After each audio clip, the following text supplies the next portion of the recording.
Capítulo 6.1 Carl Icahn, mestre do universo. Pergunta: quando é que um único tweet vale 17 bilhões de dólares? Resposta: quando Carl Icahn diz que a Apple está subvalorizada e anuncia que vai comprar ações da empresa. Uma hora depois de o tweet de Icahn ter sido postado, no verão de 2013, as ações da Apple subiram 19 pontos. O mercado captou a mensagem: sempre que um empresário bilionário tem interesse em uma empresa, é hora de comprar. 4 meses depois, a revista Time colocou o rosto dele na capa com a manchete Mestre do Universo. Segundo a revista, ele era o mais importante investidor dos Estados Unidos. É verdade. Nas últimas 4 décadas, os empreendimentos de Icahn ganharam 50% a mais do que outro ícone dos investimentos, Warren Buffett. Uma análise recente feita pela Kiplinger's Personal Finance mostra que,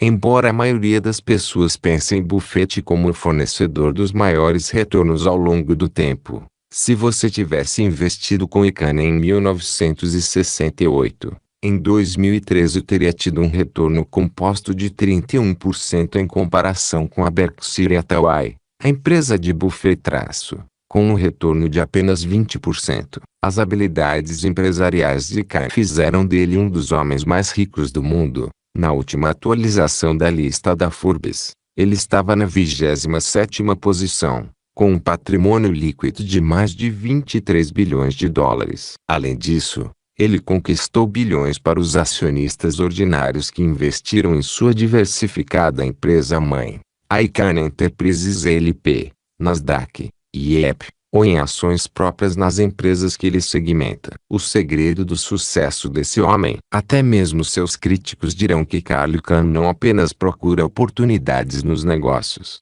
ele as fabrica. Mas quem não é do ramo ainda o enxerga como uma caricatura de Wall Street, um implacável capitalista oportunista que explora as empresas para obter ganhos pessoais. Quando você busca no Google a expressão corporate raider invasor corporativo, o nome de Icahn é auto-preenchido na barra de busca. De qualquer forma, Carl Icahn vem desafiando esse velho decrépito estereótipo. Ele pensa em si mesmo como um acionista ativista. O que isso significa? Nós mostramos às empresas públicas que não estão dando aos acionistas o valor que merecem, afirma ele. Sua obsessão, ele diz, é deter o abuso praticado contra os acionistas, melhorando a governança corporativa e a prestação de contas, o que torna as empresas norte-americanas mais fortes e, portanto, a economia norte-americana é mais forte. O New York Times o descreve da seguinte forma: ao perturbar os conselhos empresariais,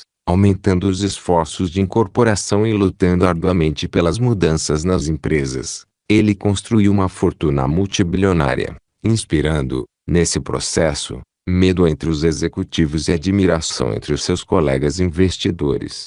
A Icahn compra ações de empresas de alto desempenho ou de baixo desempenho e, em seguida, comunica a essas companhias que está na hora de intensificar seu jogo, ou enfrentar uma guerra por procuração pelo controle do conselho. Ele se vê em uma batalha contra aqueles que usam os cofres das empresas públicas para enriquecer à custa dos acionistas. Tony: as pessoas não têm ideia de como estão sendo enganadas, ele desabafa, acrescentando que os investidores médios não estão cientes dos abusos que acontecem atrás das portas fechadas das salas de reuniões. Mas parte do problema é que os acionistas não acreditam que tenham o poder de mudar as coisas porque não pensam como proprietários. Icahn, no entanto, conhece o poder da alavancagem, e ele não tem medo de usá-lo. 24 bilhões de dólares para incentivos de gestão da Coca-Cola. Um exemplo do tipo de ação que os conselhos de administração de empresas públicas cometem e que deixa o Icahn indignado pode ser encontrado em suas recentes críticas à Coca-Cola. Essa empresa planejava diluir o valor das suas ações emitindo 24 bilhões de dólares em novas ações descontadas. O motivo? Financiar enormes pacotes de compensação para a alta administração.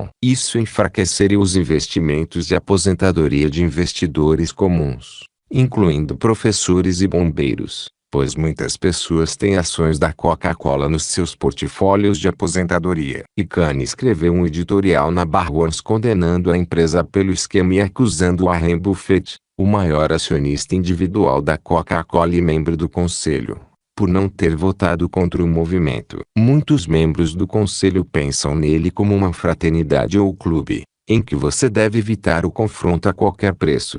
Escreveu Khan, essa atitude serve para reforçar a gestão medíocre.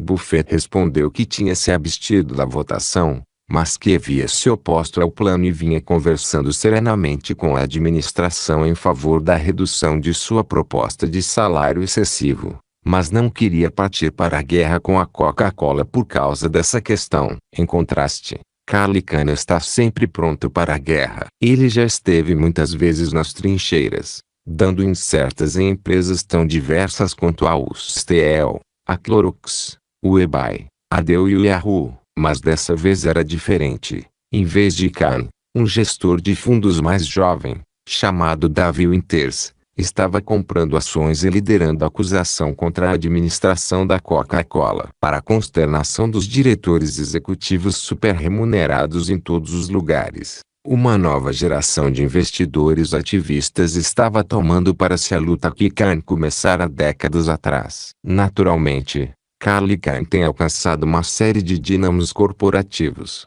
inimigos com grande influência na mídia. Então, você vai ouvir os críticos dizendo que ele está nesse negócio apenas por dinheiro, ou que manipula e especula com ações, sacrificando metas corporativas de longo prazo em nome dos lucros a curto prazo. E Khan salienta que isso é ridículo, pois ele muitas vezes mantém suas posições por muito mais tempo do que as pessoas pensam, 10, 15 e até 30 anos. Quando, de fato, ele toma o controle de uma empresa, seu valor continua a aumentar por anos, mesmo depois de ele ter saído. Essa afirmação foi corroborada por um estudo conduzido pelo professor Lucian Bebchuk, da Harvard Law School, que analisou 2.000 campanhas de ativistas de 1994 a 2007. A pesquisa concluiu que o desempenho operacional melhora após as intervenções ativistas. O estudo também descobriu que não só não havia efeitos prejudiciais em longo prazo, como, ao contrário, 5 anos depois, essas empresas continuavam a apresentar um desempenho acima da média. Charlie Khan não quer a cabeça de cada diretor executivo dos Estados Unidos. Muitas vezes, ele reconhece que existem algumas equipes extraordinárias de liderança por aí, e executivos que maximizam os recursos da empresa e tornam a economia mais resiliente. Mas ele está sempre procurando formas de tornar a administração, mesmo das corporações mais populares e bem administradas, mais responsiva aos acionistas. Considere aquele exemplo do tweet da Apple. Ele me disse que não estava tentando aumentar o preço e vender suas ações. Na verdade, no dia da nossa entrevista ele tinha comprado uma grande quantidade de ações da Apple, e não estava tentando interferir na gestão da empresa, que ele considera sólida. O tweet foi apenas parte de uma campanha para pressionar a Apple a devolver 150 bilhões de dólares de suas reservas de caixa para os acionistas como dividendos. No fim, a empresa expandiu seu programa de retorno de capital para mais de 130 bilhões em abril de 2014.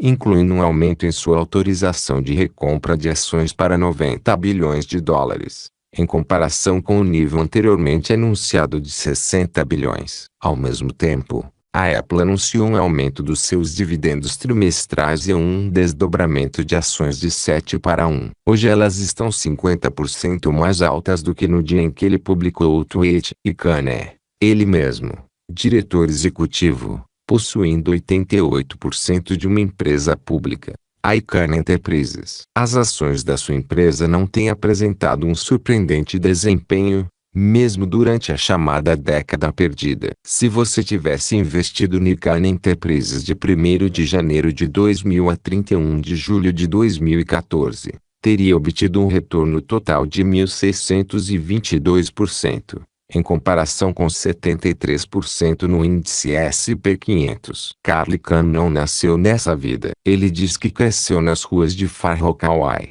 em Nova York. Sua mãe era professora, Seu pai, ex-estudante de direito e cantor de ópera frustrado que trabalhava como cantor em uma sinagoga local. Carl jogava pôquer para pagar suas despesas em Princeton, onde se formou em filosofia. Depois de um breve período na faculdade de medicina e um período no exército, e mais pôquer, ele percebeu que seu maior talento era ganhar dinheiro. O mundo empresarial dos Estados Unidos nunca mais foi o mesmo. E Khan tem agora 81 anos e está pensando no seu legado. Tem escrito artigos opinativos e dado entrevistas esporádicas sobre os direitos dos investidores e dos acionistas. Mas, francamente, está cansado de ser mal interpretado e citado fora de contexto. É por isso que, não sabendo quem eu era ou a minha verdadeira intenção, ele pediu que minha equipe de vídeo não filmasse nossa entrevista e declarou: "Eu vou lhe dar alguns minutos." Para meu grande alívio, Khan se descontraiu depois daqueles primeiros momentos embaraçosos, e 2 horas e meia depois eu ainda estava com ele no saguão quando fui apresentado a Gail, a extraordinária mulher com quem ele é casado há 15 anos. Carl é muito diferente da sua figura pública. Engraçado e curioso. Comporta-se quase como um avô. Os amigos dizem que ele ficou mais maleável com o tempo. Mas Carl ainda fala com um sotaque do Queens e ainda tem a aspereza de um arruaceiro das ruas de Nova York. E Khan diz que ele não é o tipo de cara que desiste, especialmente quando encontra algo pelo qual vale a pena lutar. Tr. Você veio de uma família com recursos modestos e frequentou escolas públicas em uma região violenta do Queens. Você tinha um objetivo quando começou, o objetivo de se tornar um dos melhores investidores de todos os tempos. Sim, sou um cara muito competitivo, apaixonado ou obsessivo, como você quiser chamar. E é da minha natureza, que, seja lá o que eu fizer, eu tente ser o melhor. Quando estava me candidatando às faculdades, meus professores me disseram: nem pense em Vileag. Eles não aceitam jovens dessa região. De qualquer modo, fiz os testes e fui aprovado em todas elas. Eu escolhi Princeton. Meu pai queria pagar tudo. Depois voltou atrás e disse que só pagaria as mensalidades, que, acredite ou não, somavam $750 por ano naquela época. Eu disse: mas onde é que eu vou dormir? Como é que eu vou comer? Meus pais disseram: você é muito inteligente, vai descobrir. Tr. E o que você fez? Sim, arranjei um emprego como garçom em um clube de praia em Rockaway. Eu era um bom garçom. Os donos do quiosque costumavam dizer: ei, garoto, venha jogar pôquer conosco e perder as gorjetas da semana.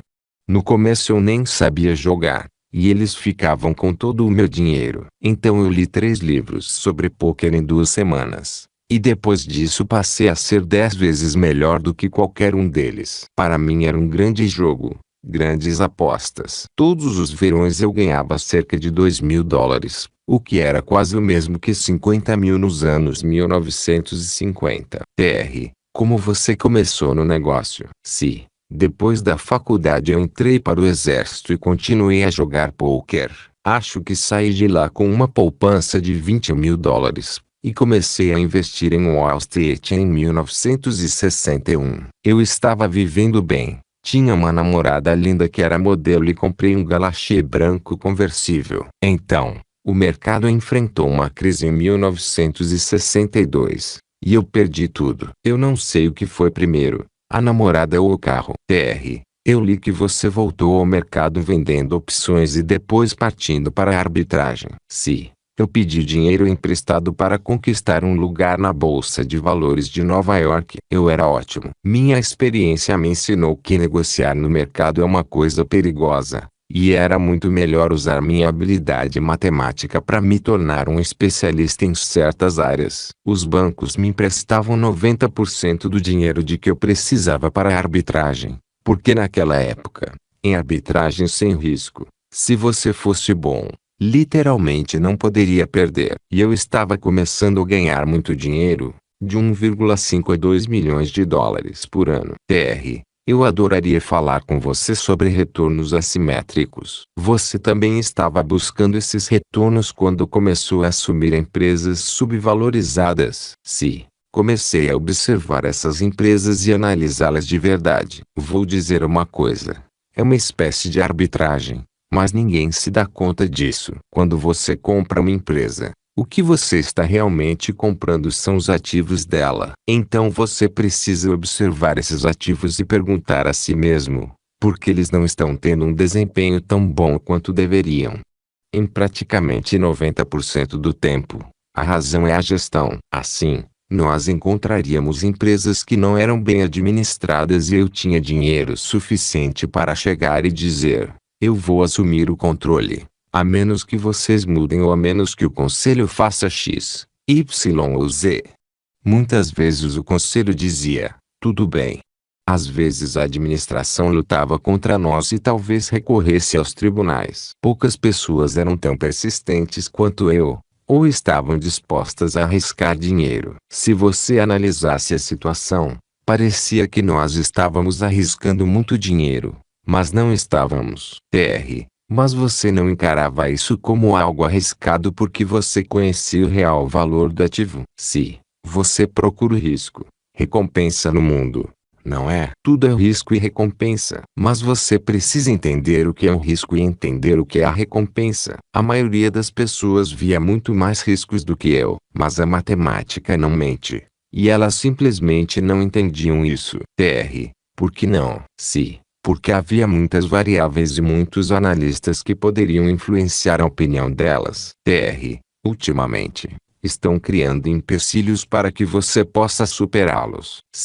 Não exatamente. O sistema é tão falho que você não pode expulsar os gerentes medíocres. Um exemplo. Vamos dizer que eu herde uma agradável plantação de videiras em um lindo terreno. 6 meses depois eu quero vendê-la, porque não está rendendo nenhum dinheiro. Mas eu tenho um problema. O cara que gerencia a plantação nunca está lá. Ele fica jogando golfe o dia inteiro. Mas ele não vai desistir do seu trabalho na plantação. E ele não vai deixar ninguém visitar o lugar porque não quer que ele seja vendido. Você pode me dizer, o quê? Você está louco? Chame a polícia. Expulse esse cara. Esse é o problema das empresas públicas. Você não pode fazer esse tipo de coisa sem precisar lutar muito.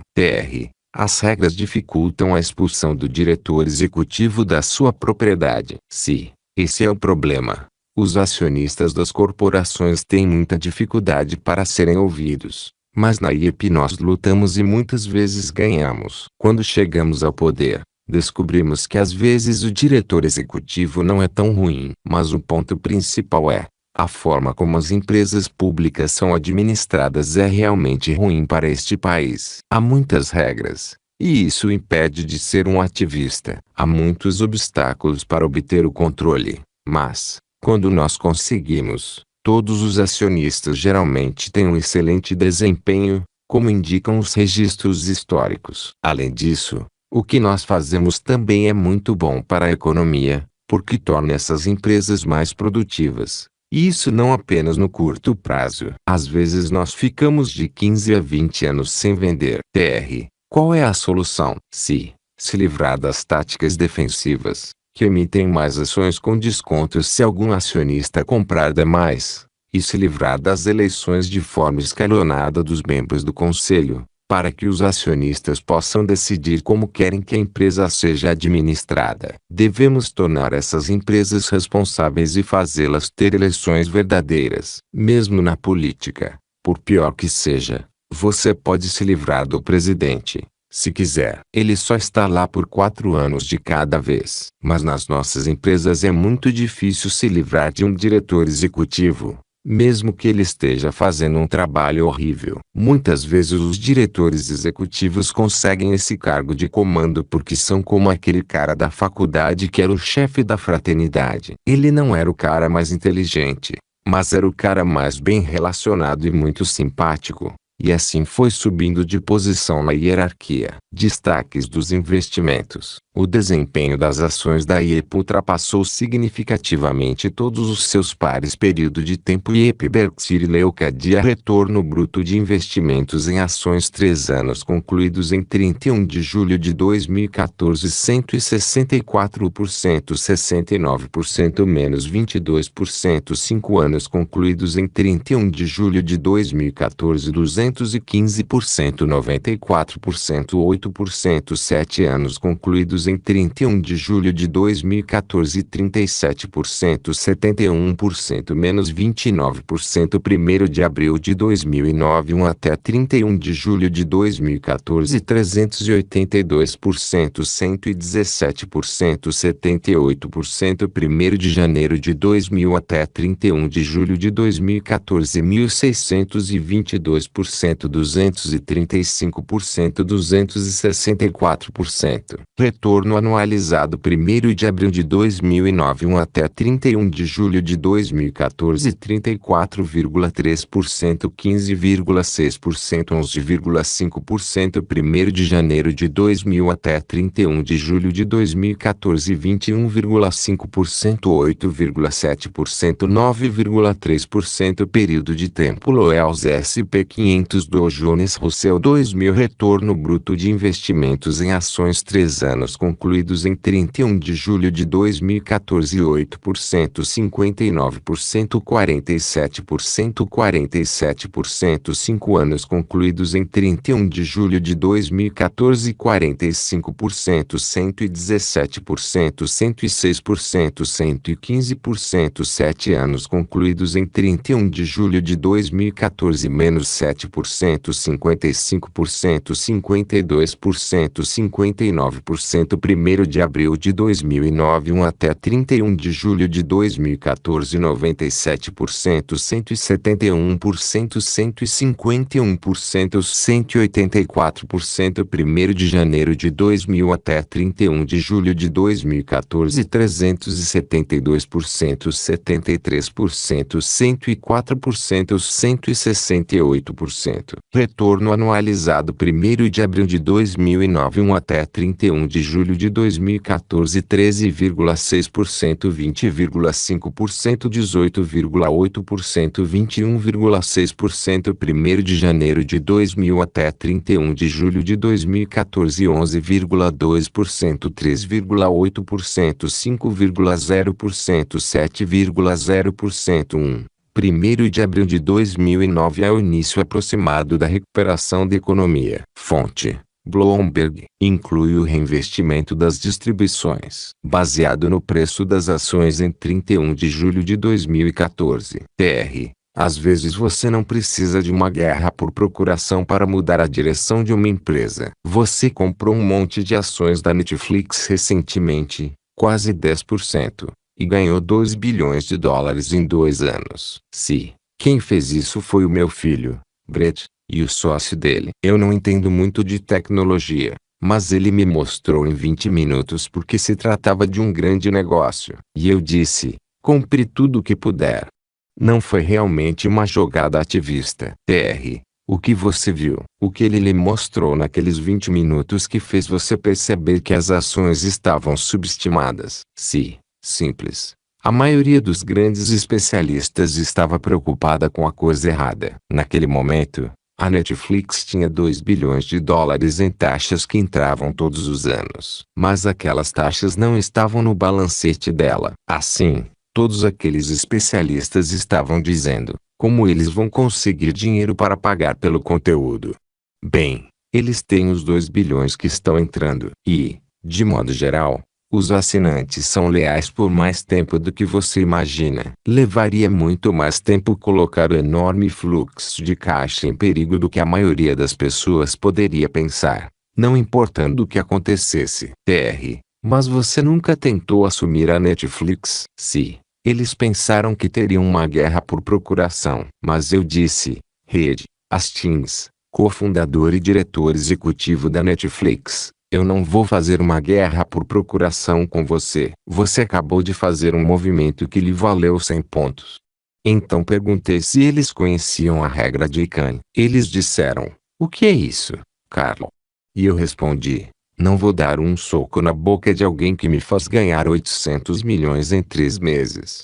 Tr. Risos. Você se desfez de uma parte das ações no fim de 2013. Se, quando as ações chegaram a $350, decidi tirar um pouco da mesa, mas não vendi tudo. Tr. Qual é o maior equívoco a seu respeito? Se, acho que as pessoas não entendem, ou talvez eu não entenda, as minhas motivações. Embora possa parecer estúpido, eu realmente acho que, neste momento da minha vida, estou tentando fazer alguma coisa para que o nosso país continue a ser grande. Eu quero que o meu legado seja a mudança na forma como os negócios são feitos. Me incomoda que muitas das nossas grandes empresas estejam sendo tão mal gerenciadas. Quero mudar as regras para que o diretor executivo e os conselhos sejam verdadeiramente responsáveis perante os acionistas. Tr. Você e sua esposa assinaram o Giving Pledge. Por quais outros tipos de filantropia vocês têm mais interesse? Se,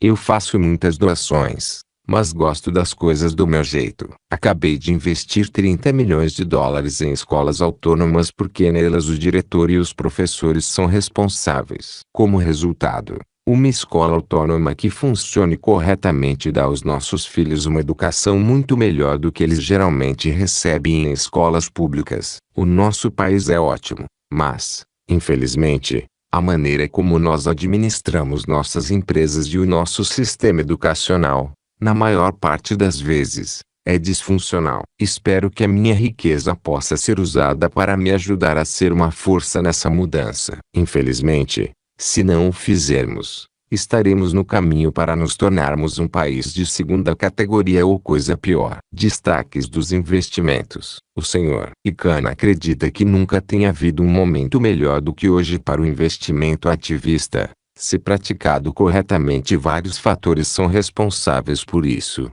1. Taxas de juros baixas, o que torna as aquisições muito menos dispendiosas e, portanto, muito mais atraentes. 2. Abundância de empresas com muito dinheiro que se beneficiariam com aquisições sinérgicas. E 3.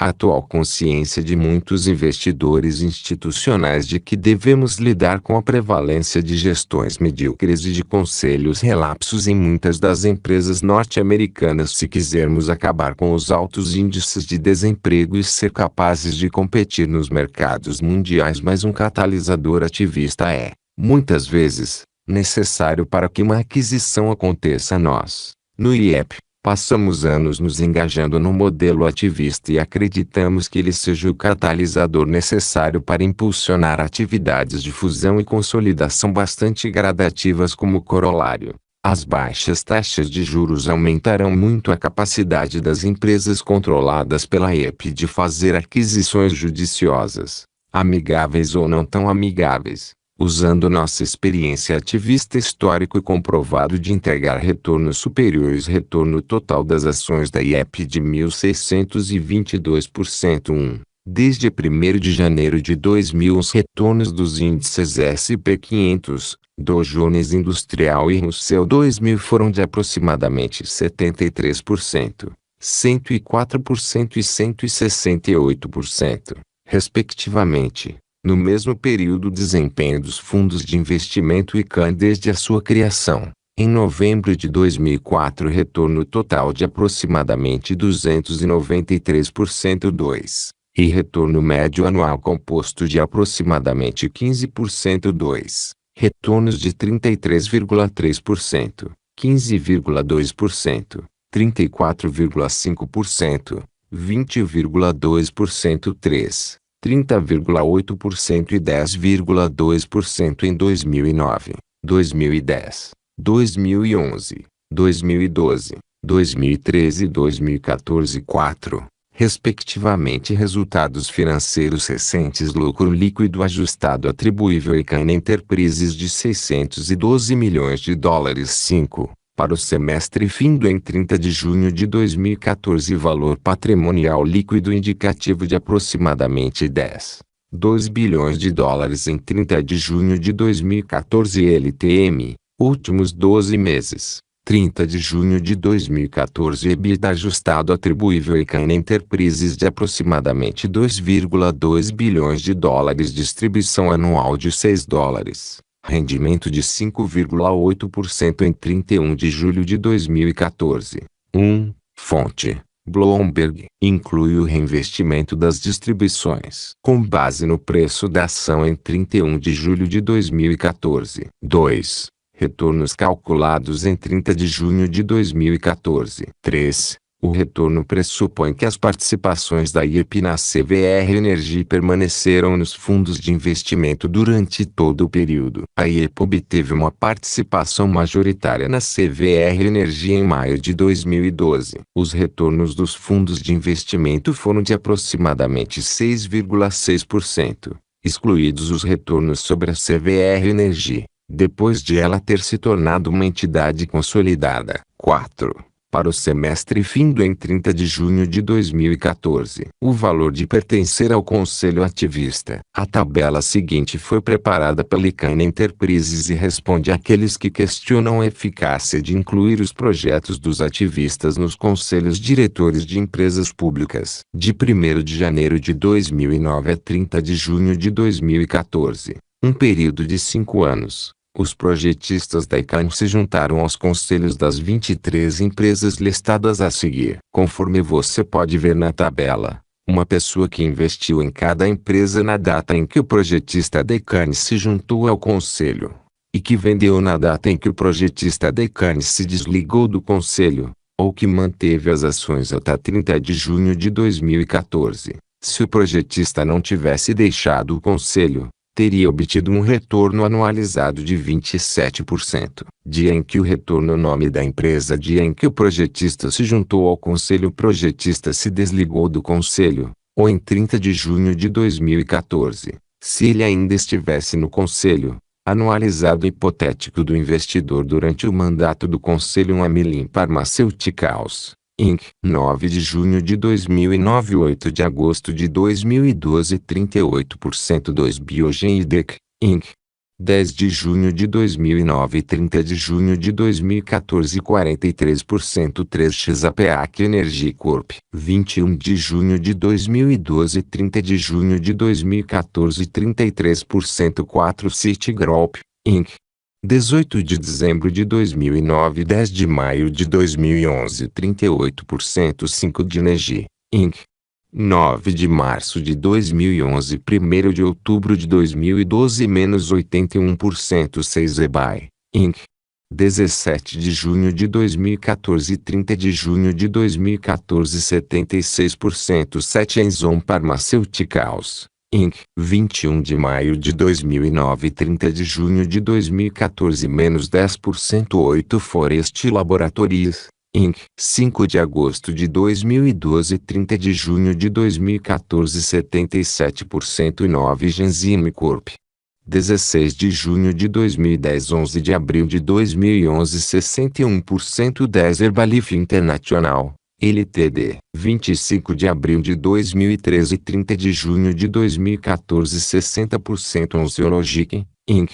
9 de dezembro de 2013 30 de junho de 2014 28% 12 Mentor Graphics Corp. 18 de maio de 2011 30 de junho de 2014 13% 3 MGM Studios 25 de abril de 2012 15 de agosto de 2012 96% 14 Motorola Mobility, Inc. 3 de janeiro de 2011 22 de maio de 2012 22% 15 Motorola Solutions, Inc. 4 de janeiro de 2011 1º de março de 2012 23% 16 Navistar International Corp. 8 de outubro de 2012 30 de junho de 2014 33% 17 Nuance Communications, Inc. 7 de outubro de 2013 30 de junho de 2014 2% 18 Talismã Energy, Inc. 1º de dezembro de 2013 30 de junho de 2014 menos 15% 19 Tactual Interactive Software, Inc. 15 de abril de 2010 26 de novembro de 2013 12% 20 Tian Celestial Group, Inc. 7 de julho de 2010, 19 de novembro de 2013, 52% 21 Transocean, Ltd. 17 de maio de 2013, 30 de junho de 2014, menos 10% 22 Voltari Corp. 17 de junho de 2010, 30 de junho de 2014, menos 62% 23 Webbealt Corp. 24 de julho de 2012, 5 de agosto de 2013, 124%. Os retornos assumem pesos equivalentes em cada investimento. Fonte das informações sobre retornos igual função retorno total Bloomberg, incluindo o reinvestimento de dividendos. A tabela não reflete os resultados atuais do segmento de investimentos da IEP nem é necessariamente indicativa de resultados futuros do segmento de investimentos da IEP.